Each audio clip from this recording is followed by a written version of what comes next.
Come on over here. Over here. Tio, Rolly keeps saying you're his little brother. Do you view it that way as well? You're his little brother? Everybody got opinions. Everybody got their way of saying things. I don't, you know. It's all fun and games until we get in the ring, and it's all fun and games until we get punched in the face. So, little bro or whatnot, nah, it is what it is. You heard him to the body back when you guys sparred, the clip that's on the internet now, but he's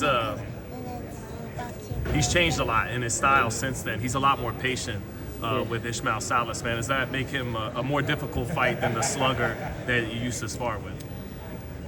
I would say no. This is Teofimo Lopez. We make boxing great again. That's what we aim for, and I think that no matter what, we're facing the best Rolando Romero that they have to offer and display. You know, because Shakur relying on the jab a lot, being very patient. I gave you some fits, and that's how he gave Ryan a lot of fits too. So do you think he'll try to do some of the same stuff that Shakur did? As crazy as that sounds, that it's Rolly, but anything's possible, right? Anything's doable. If they execute their game plan, then maybe, who knows, right? So I think that we'll just see what happens that night. What do you think is the difference in mentality between you and him right now? He's making a lot of jokes and everything, and you seem a little more serious. Well, yeah, I mean, there's a switch. Everything's a switch. You gotta have a switch when to be a dad and a father and a husband, a fighter, an entertainer, and a friend. So I think all those things play in mind where my switch is to fight. Be that boxer. Defend everything. Because you guys were friends, will there be any hesitancy to go for the kill? No. It's my career over any career.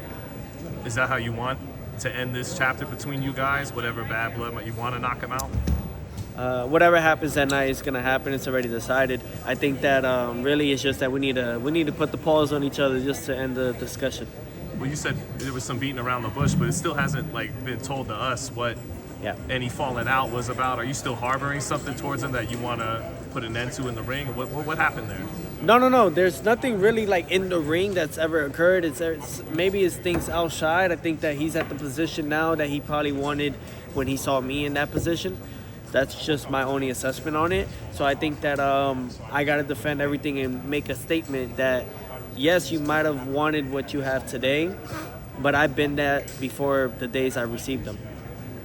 Yeah. Where do you think Rolly ranks as far as your career to this point and the fighters that you faced?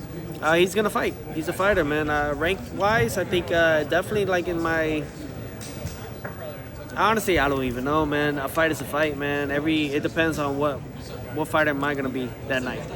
You know, your dad said that you got the better of him and sparring set it up there as well. Yeah. He said it to me in the interview. Just, obviously sparring, but what did you learn about him in your sparring, and what did you learn about yourself in the sparring? What did I learn? Honestly, the things I learned in sparring was that skills pay the bills. That's really it. Skills outweigh the power and everything that he possesses. But he's definitely a tough guy. He's gonna come and fight. And what I learned from that sparring is just that sparrings are sparrings. But really, what I could get from that is I know I can take a punch. That's what I look forward to on August 22nd. Everyone talks about his power, obviously. You've been in the ring with power punchers, even sparred power punchers. Yeah. Where does his power rank as far as the guys that you've worked with and fought? What is his power rank? I don't know. We'll have to see when I fight him. Sparring. Yeah, sparring is 16 ounces, 14 ounces. It plays a different factor, You still feel it, though, right? I mean, there's a difference, say, between sparring a lighter puncher than a guy like Rolly, who everyone says has power. I'd say that his power is up there, but it's nothing that I haven't been phased from. Yeah, I've taken hard shots in my career, but I've always stood right there and brought back the pain for them. What fight represents for your career? What this fight represents for my career? It's just a Kickstarter. Takeover Promotions inked with DAZN directly. It was something that I was affirmed on and I was adamant on making and creating. This is not just to... So while the 2028 Olympic Games is happening soon, there's fighters and countrymen that are actually going into qualifying right now to become and continue to fight for their country and win a gold medal in 2028 LA Olympic Games. So I have my time to do as well. I have a multi-fight contract deal with the zone directly that plays that role. So God willing, all goes well. My career, I'll be that gateway for all the gold medalists and all the champions, men and women, to come to Takeover Promotion side, and we'll make the best fights for them. How have you impacted Honduran boxing?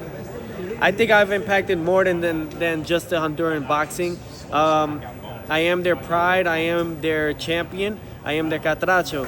I think the main thing, though, is that I am representing the Latin community best as profound as needed. I think that right now what we need is unity. We need everybody together.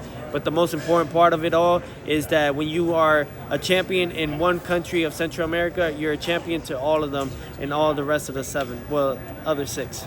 Teo, do you think this is going to be a slow-paced fight because you're a counterpuncher and he's more of a counterpuncher now? Will it be like the Ryan Garcia fight where there's not a lot of action necessarily? Or you got to bring the fight.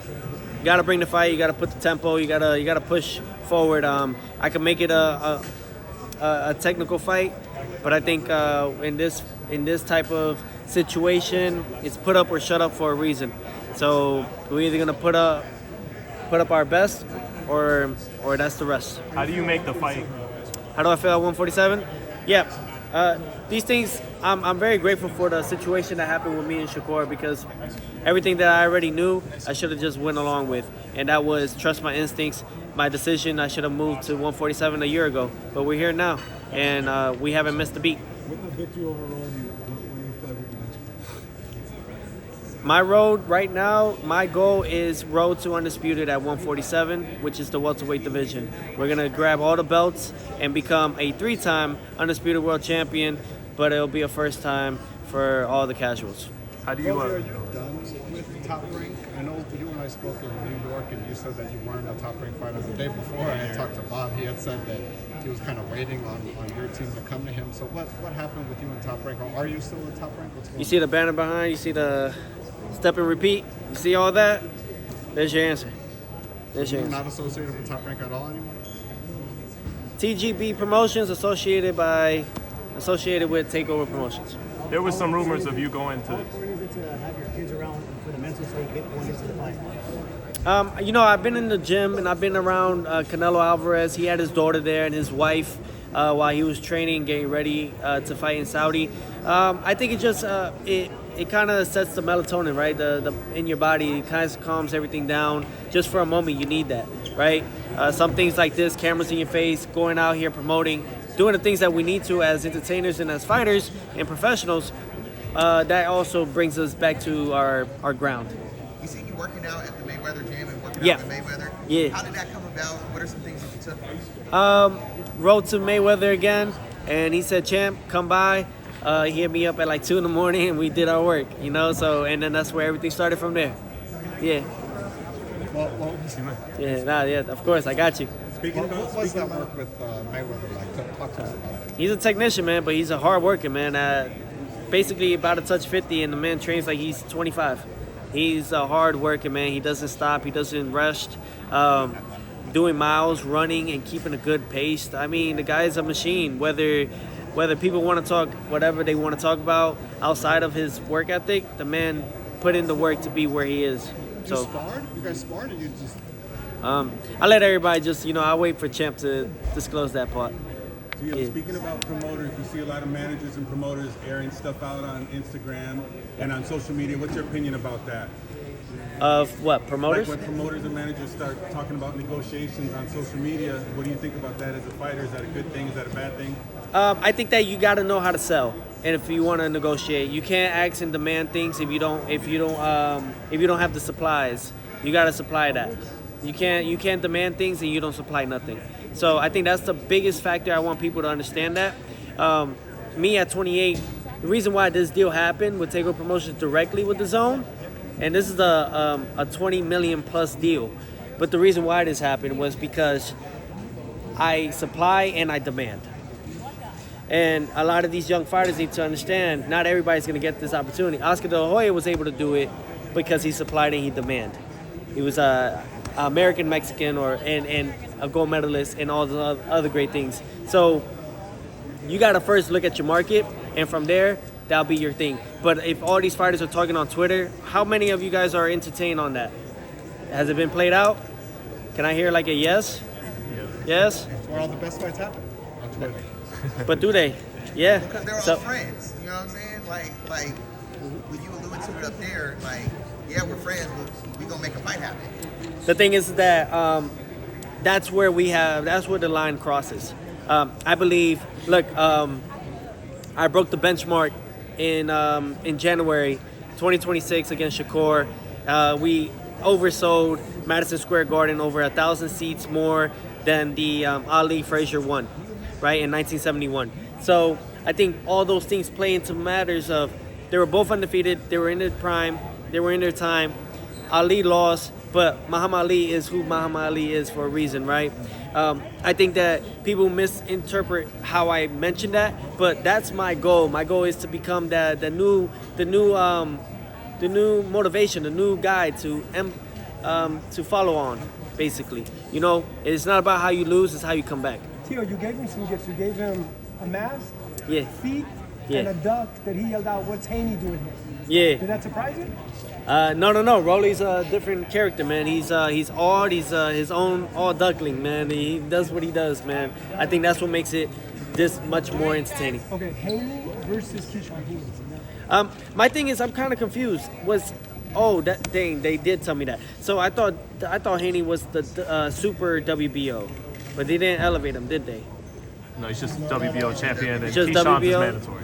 Okay, so I think Haney. Yeah, I think Haney. Stepping up to Shakur, does that make you want to move right into another big fight? Can you talk about how that motivated you? All of it motivates me because it's not how you fail, but it's how you rise, right? It's not how you fall, it's how you rise. So I think that you just gotta step up to the plate. This is I need to. Not that I need the people to realize, but I need to realize within myself, I didn't call myself the takeover to not take over. Rolly, Tio, last one. What's going to be too much for Rolly next month? What's going to be too much? My spirit. My spirit. Algo en español.